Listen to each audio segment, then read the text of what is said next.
Alright, magandang hapon po sa inyong lahat. Magpalang araw, umaga, gabi, saan man sulok kayo ng mundo. Yan, maraming salamat po.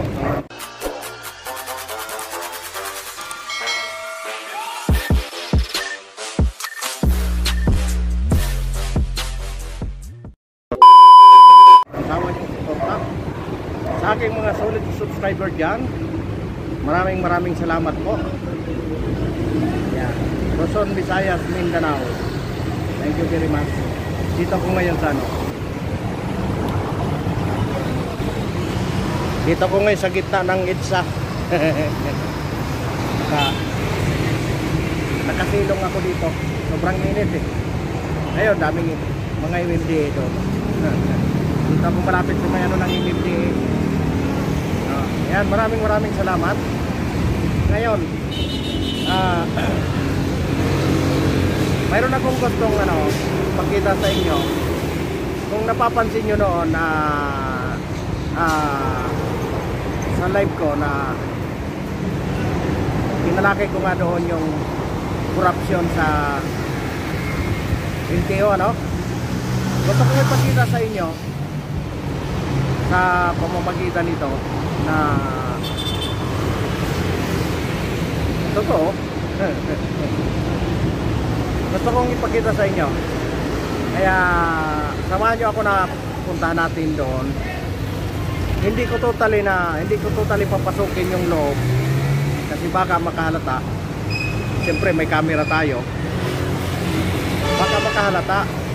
Kaya ang doon lang ako sa labas kung saan pinaprocess yung mga requirements nila, yung mga papiles ng tawag nito sa PDC, TDC at saka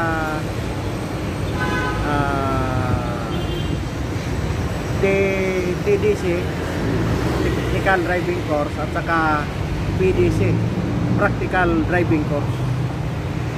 Yan, papakita ko sa inyo kung saan pinaprocess na hindi ka nadadaan sa, hindi ka na magpa-practice ng schooling, hindi ka na mag-schooling ng driving, na diretso na. Kung baka ipaprocess yun, magantay ka na lang sa halagang kanilang binabayad, kaya samahan nyo ako na ipakita ko sa inyo para kung naka-make up, maganda lalaki na talaga ako. Kaya yan, samahan nyo ako.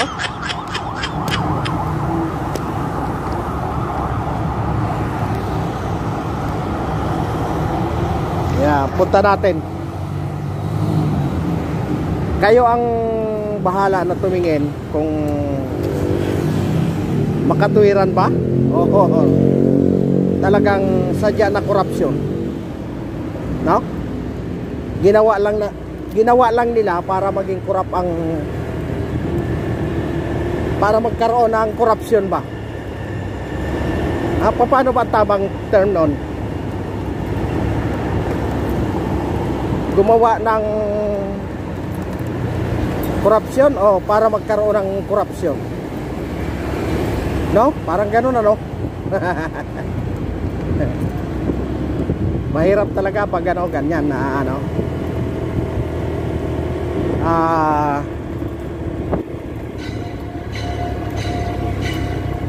nandoon ka sa mundo ng gusto mo sundin ang proseso ng batas, pero hindi mo masunod, gawa ng sinasadya nilang pahirapin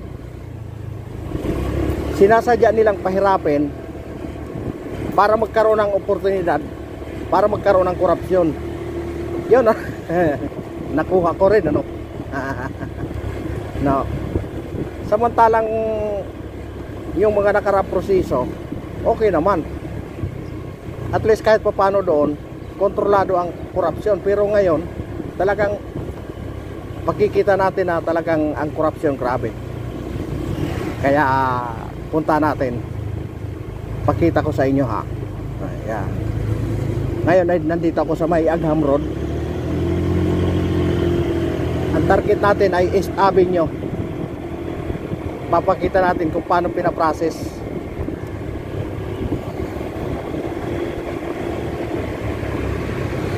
Yan. Dito na ako sa East Avenue, corner ng Quezon Up.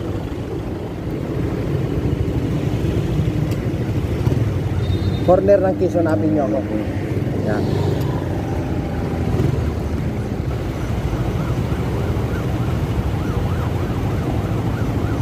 Gusto ko lang ipakita kung ano bang mga prosesong ginagawa, ba't nagagawa nilang ganyan. Yung pinahirap para makagawa ng korupsyon ng tao.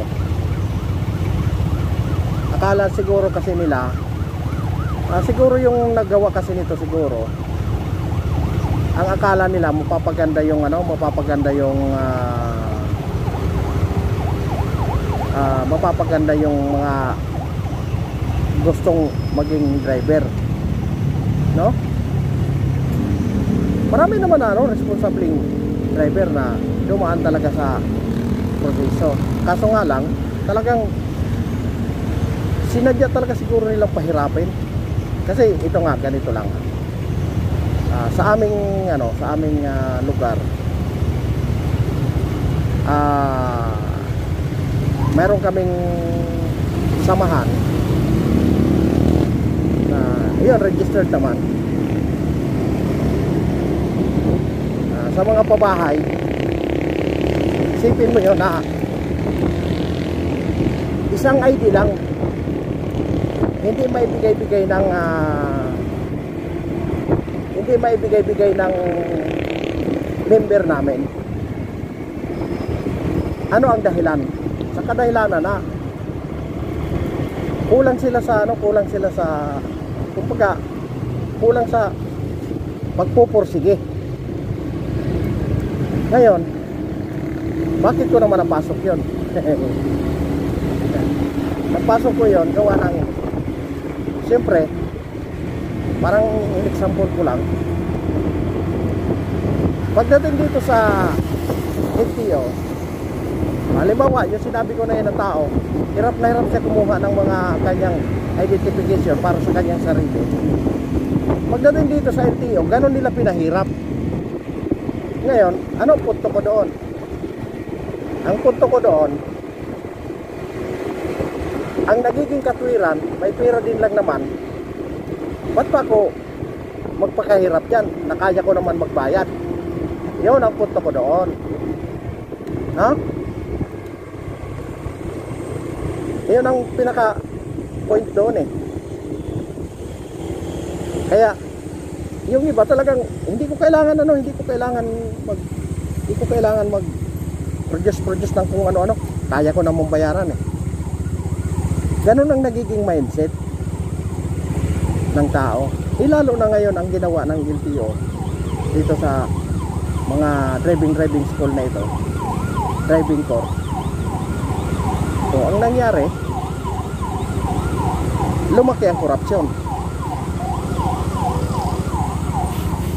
Ano? Binigyan nila ng pagkakataon na lalong magkaroon ng korupsyon. Hindi sa lumaki, no? Kaya aywan ko, kung masaktan kayo, yun ang realidad eh. Yan ang katotohanan eh. Ngayon, paano ko alam?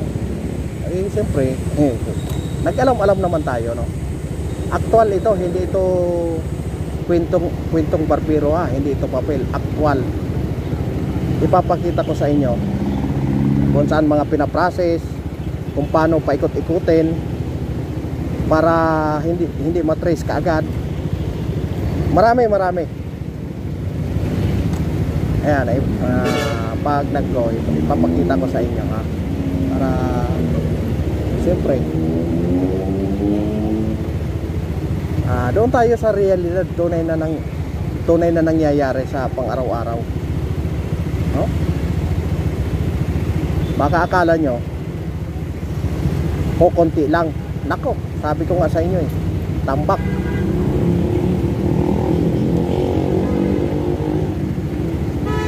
Tambak talaga.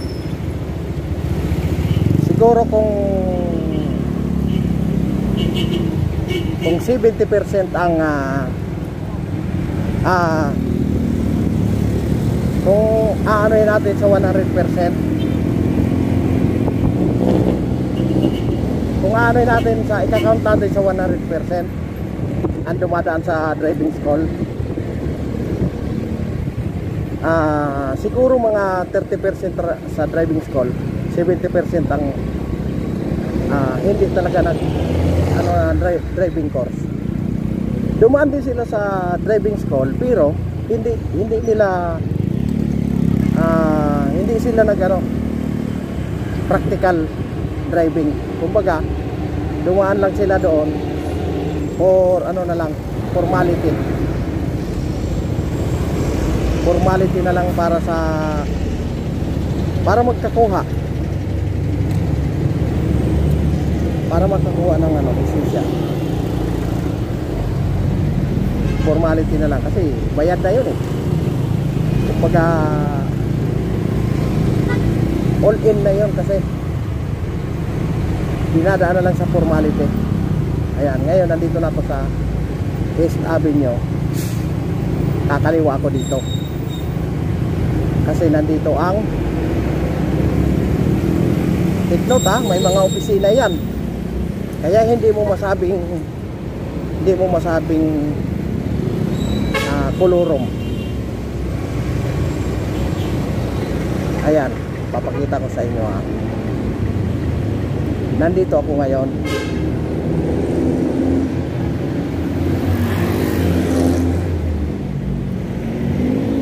Itong building na ito,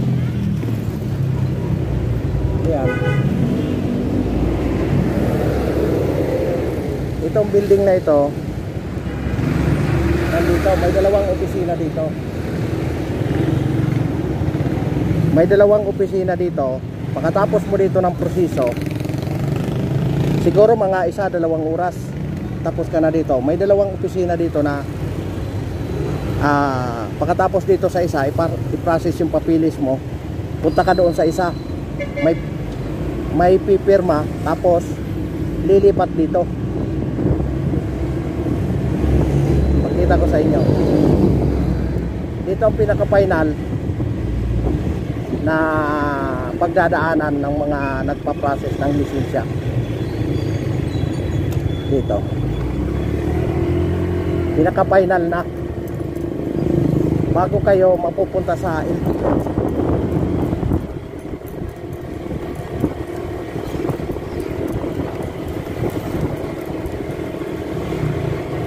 dito banda. Yan, malapit na tayo. Ito kasi LTO na ito yung harapan ito LTO na.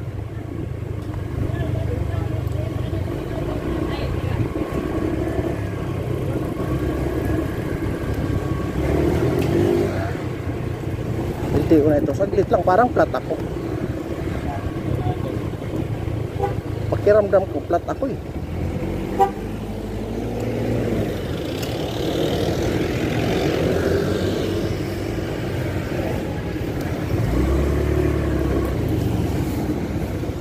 Dito mga pinaprocess. Didiretso tayo dito. Ayan, nandito na tayo.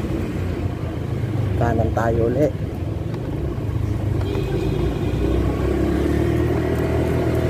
Kanan ulit.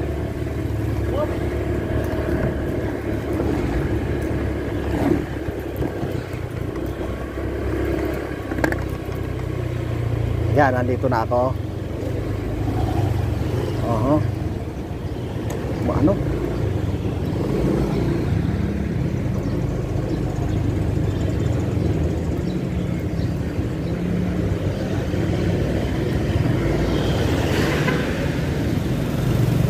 Dito lang ako. Hahanap lang tayo ng pwesto na maganda-gandang pwesto. Nandito na ako eh.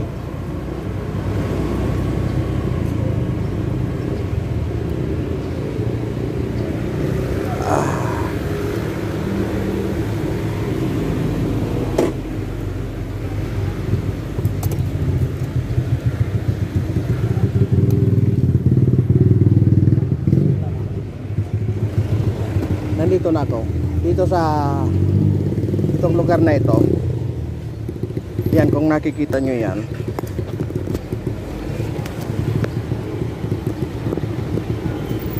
Nakikita nyo yan, napakaraming tao dyan. Ayan, dyan pinaprocess yung pinakahuli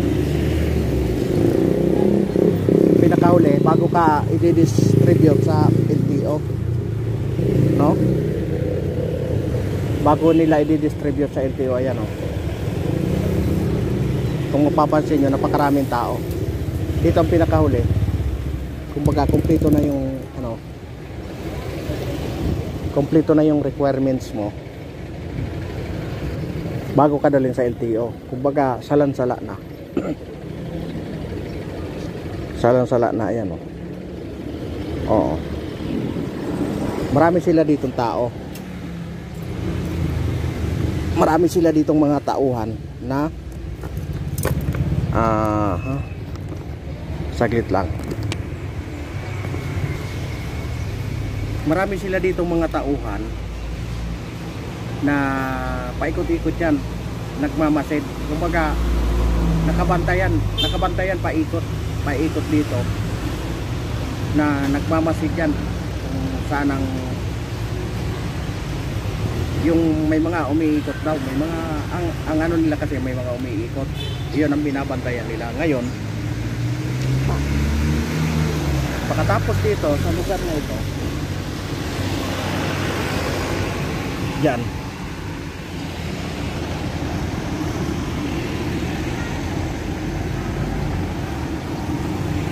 yan, pagkatapos dyan sa isang ano na yan, portion na yan ng building, dulo na yan ng building. Pagkatapos dyan is i-distribute na yan papunta ng LTO, kung saan na LTO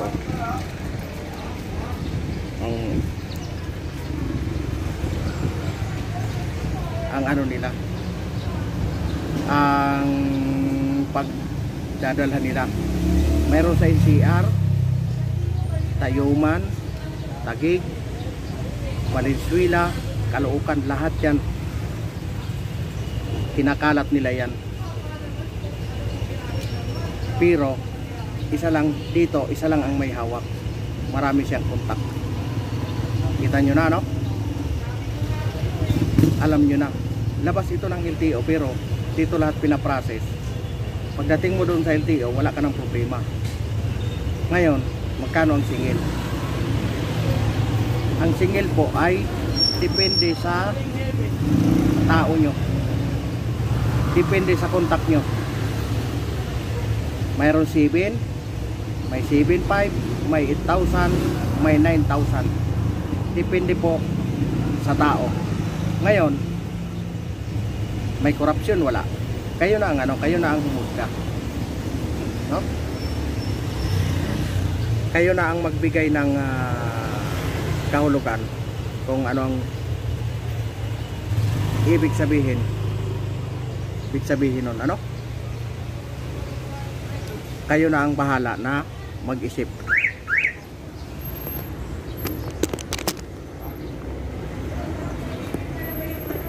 Pinindot yung may tao sa loob.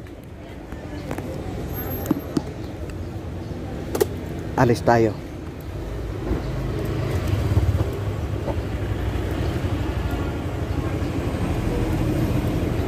Alis tayo dito.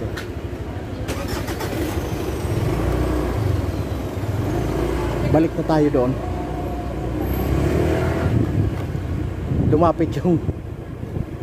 Lumapit yung isang tao, kunwari sasakay.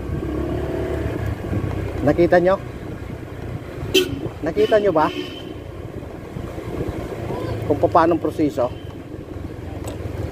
Hindi ka na dadaan ng driving school, sila na bahala lahat sa papel mo. wala ka ng practical driving. Pagdating sa LTO, wala ka ng test drive. Pagdating pa doon, parang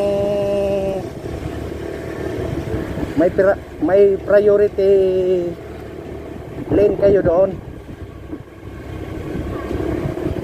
Parang naka-priority kayo doon. Gawa ng in-import kayo eh. Di ba, no? Napakagaling. Ang galing na proseso nila, no? Na walang anong tawag dito? Walang ka problema. Kasi sila lahat ang mag-process. Mayroon kang student license, pwede na. Student license lang, pwede na yon. Kasi nakapag ano ka naman na doon eh. Nakapag tawag dito. Nakapag ano ka naman sa portal ng LTO, mayroon ka ng record doon. Kaya student license lang, okay na yon. Ayan, oh. Binalikan natin ulit yung building. Ayan, oh. Mayroon yan dito sa second floor, mayroon doon sa third floor. Yan ang kanilang purpose.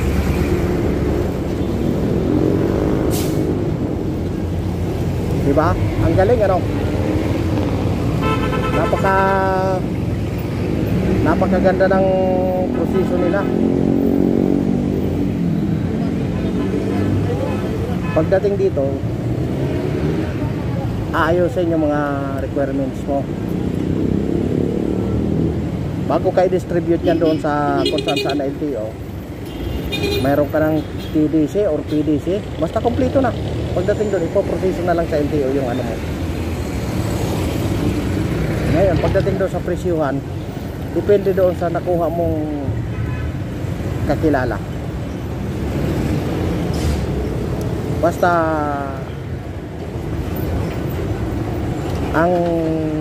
yung kausap ko is 7K. Pag ako magdala 7K, bahala na akong magdagdag. Diba? Makita nyo yun kung gaano kalupit yung ginawa nilang na yan para magiging biyasa yung driver pag nagkaroon ng lisensya. Yan po ang pinakamalaking pagkakamali para sa akin, dahil ang pinakaano doon, pinalaki lang nila yung korupsyon, pinalawak lang yung korupsyon. Ngayon yan sa BIR naman,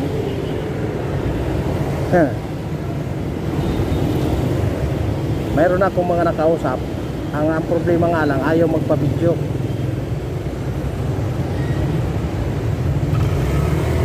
Ayaw magpa-video. Ayaw niya magpa-record. Pero nung nag-usap kami,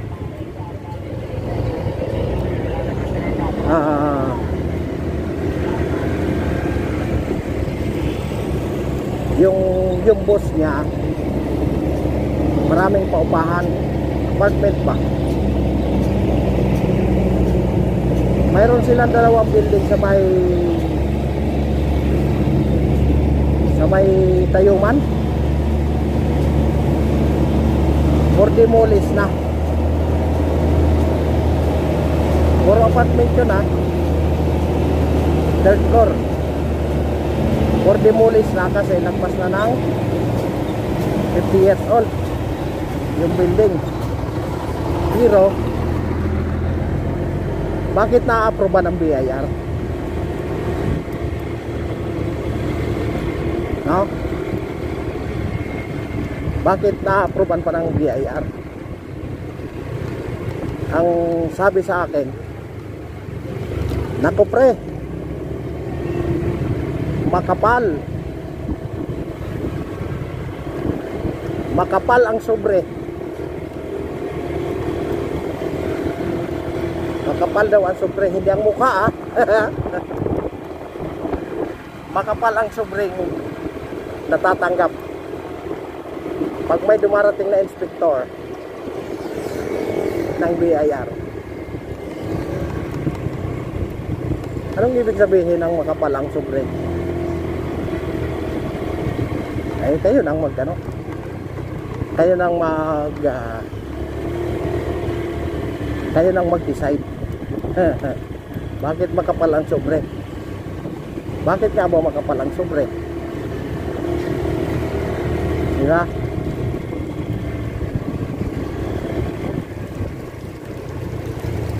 Dito muna ako sa lilim. Mag-outro na tayo. Baka maubusan tayo eh. Ah, diba?